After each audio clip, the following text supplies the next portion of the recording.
Schools near the Fukushima Daiichi nuclear plant have opened for the first time since Japan's March 11th disaster. They're located in Minamisoma, just outside the 20-kilometer evacuation zone around the damaged facility. Teachers are ready to start teaching again. It's the lack of students that's creating concerns. Susumu Kojima has the story. Haramachi Daisan Elementary is one of 5 schools reopening their doors today. But following Japan's nuclear accident, back to class is a little different this time around. For one thing, children are arriving by car. That's not what you'd see on a normal school day in Japan. Students usually walk in on their own. The school has asked parents to bring their kids by car. They are trying to avoid unnecessary radiation exposure. Once classes start, children will stay inside for the day. Outdoor activities are out of the question for now. Radiation is invisible, so I'm concerned that there might be areas that haven't been cleaned up yet. The Japanese government lifted its evacuation advisory for Minamisoma late last month. Workers decontaminated Haramachi Daisan before it reopened. They removed topsoil from the playground and power-washed surfaces. It's inside where you will notice the changes. Only about 180 children have come back to class. That's a third of what the student population was before the nuclear accident. Number isn't expected to change in the near future. Many people who left this city are still concerned about the levels of radiation around their homes. Reopening schools is a step forward, but some parents won't bring back their children until the rest of Minamisoma is considered safe. Decontaminating the city remains the biggest challenge. Susumu Kojima, NHK World, Minamisoma, Japan. The Japanese government and Tokyo Electric Power Company say the cold shutdown of the crippled Fukushima Daiichi nuclear plant will be achieved by the end of this year. A month earlier than they had originally announced. The information will be included in a revised timetable for containing the nuclear crisis that will be issued on Monday. The revision comes after temperatures around reactors 1, 2, and 3 dropped to less than 100 degrees Celsius, and the amount of radioactive material being emitted has decreased to about half the level of a month ago.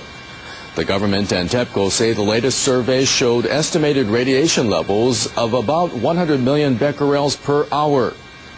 They also say measures to achieve a state of stable shutdown are progressing steadily.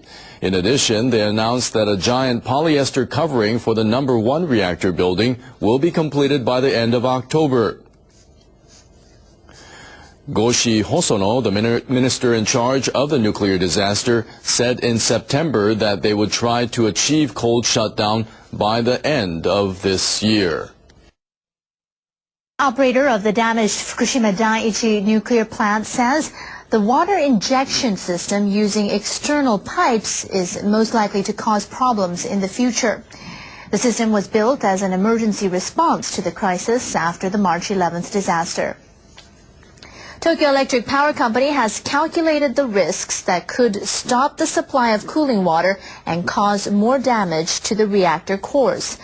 TEPCO analyzed 7 scenarios in which a cold shutdown is undermined due to the water supply halting for more than 18 hours.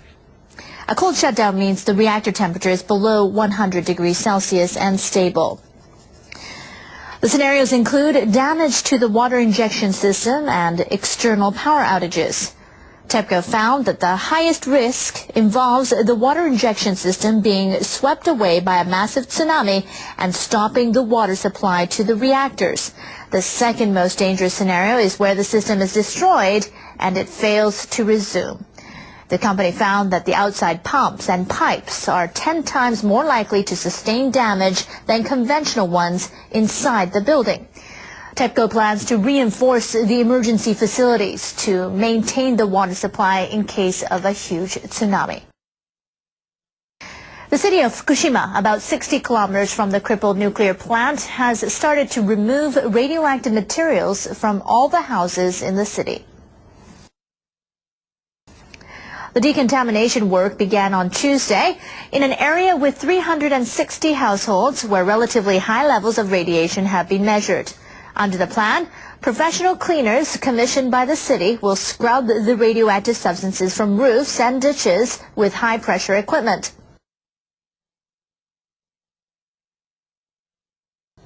The topsoil on gardens will be removed. Roads used by school children and forests near residential areas will also be decontaminated. The city will ask residents and volunteers to do some of the work. The plan aims to lower radiation levels to 1 microsievert per hour or lower in all 110,000 households in the city in the next 2 years. But how the contaminated sludge will be disposed of has yet to be determined. The government is under pressure to come up with a solution soon. Controlling Fukushima Daiichi is one job. Cleaning up the fallout from the accident is another. Part of that process includes temporarily storing contaminated materials, such as soil, and that's sparking a backlash. Senior officials from the central government and Fukushima Prefecture met on Monday to talk about that issue. Local officials say that they can't set up temporary storage sites for contaminated material unless they know when it will be removed to midterm storage facilities. Japan's nuclear crisis minister Goshi Hosono says the government will release a timetable this month.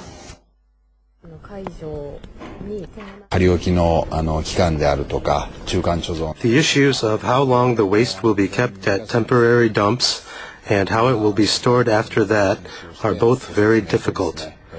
The Japanese government will make its decision and explain it in a way that will be clear to people.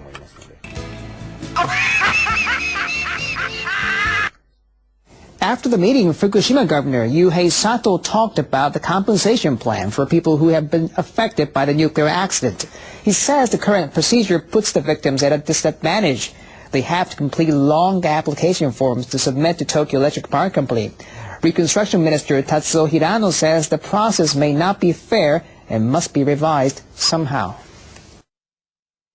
The Japanese government is considering easing restrictions on U.S. beef imports. Currently, beef from cattle 20 months or younger are allowed into the country, but the age limit may be raised to 30 months. The restrictions were put in place to prevent mad cow disease from reaching the Japanese market. The condition is also referred to as bovine spongiform encephalopathy, or BSE. Tainted beef was discovered in 2003 during inspections, and a complete ban was imposed. It was partially lifted 2 years later. Meat from cattle 20 months or younger are allowed in, but with the brains and the spinal cords removed. The government says the restriction should be eased further. It says the age stipulation is stricter than in other countries.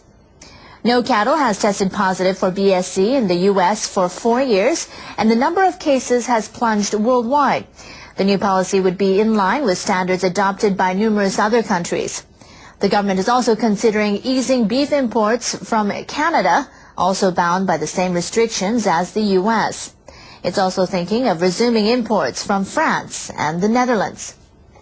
The BSE situation has calmed down a lot globally compared to 20 years ago. We should inform consumers about the global situation of BSE.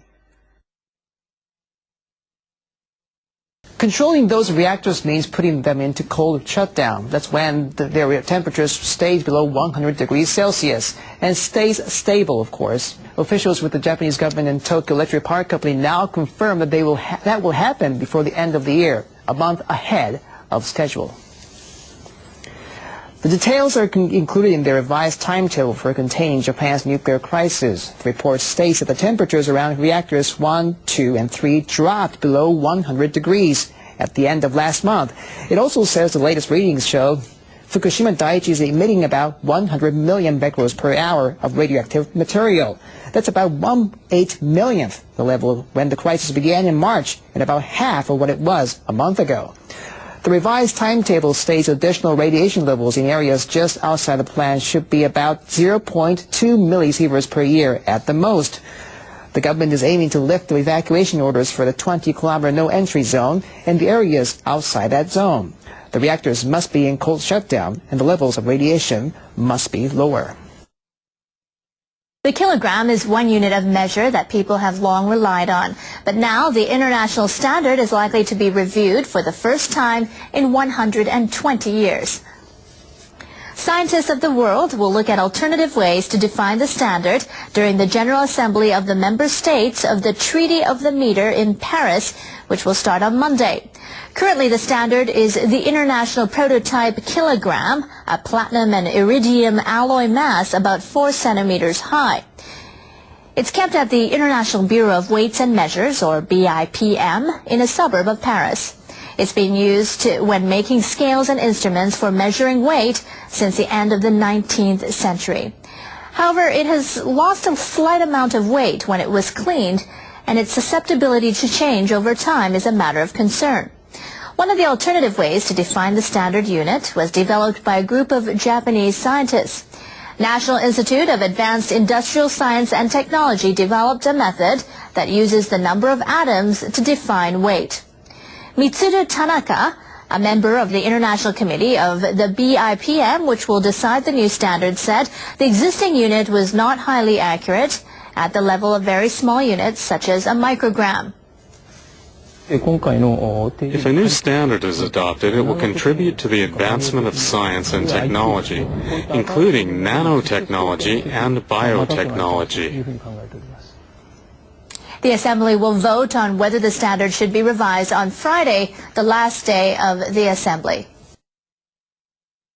A fruit grower in the Fukushima nuclear disaster region has won an award by the UN Food Agency for her contribution to advances in agriculture. The UN Food Agriculture Organization recognized 62-year-old Satoko Anzai as a model farmer. She operates a farm in Fukushima City and is the first Japanese to be awarded by the FAO. The award ceremony was held in Bangkok, Thailand on Monday. Thai Princess Maha Chakri Sirinthorn presented the award.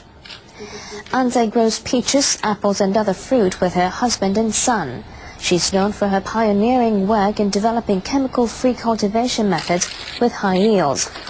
She has also organized a nationwide network that studies agricultural management from a woman's standpoint. The FAO says it hopes that Anzai's win will boost the spirits of those suffering from the March 11th disaster and subsequent nuclear crisis.